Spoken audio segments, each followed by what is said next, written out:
Hi friends, welcome to Pushpaveni vlogs. ఈరోజు బఠానీ పెసరపప్పు కర్రీ చేస్తున్నాను. బఠానీ పెసరపప్పు నీట్గా వాష్ చేసి పెట్టుకోవాలి.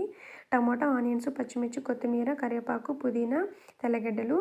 ఇప్పుడు ఒక ప్యాన్ పెట్టుకొని దాంట్లో ఆయిల్ అయితే వేసుకొని ఆవాలు, జీలకర్ర, కరివేపాకు, ఆనియన్స్ వేసుకొని బాగా వేయించుకోవాలి. ఇప్పుడు కొంచెం తెల్లగడ్డలు వేసుకొని వేయించుకున్న తర్వాత ఒక 4 పచ్చిమిర్చి వేసుకొని వేయించుకోవాలి.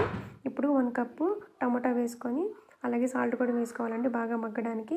1 టీ స్పూన్ పసుపు, 1 టీ స్పూన్ కారం వేసుకొని బాగా వేయించుకోవాలి. ఇప్పుడు కొంచెం పుదీనా, కొత్తిమీర వేసుకొని వేయించుకోవాలి. మీకు ఫుల్ వీడియో కావాలంటే కింద లింక్లో ఇస్తాను, చూడండి. ఇప్పుడు నానబెట్టుకున్న పెసరపప్పు, బఠానీ వేసేస్తాను.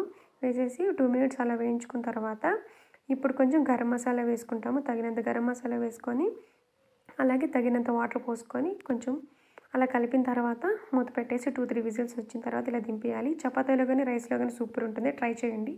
Please subscribe my channel.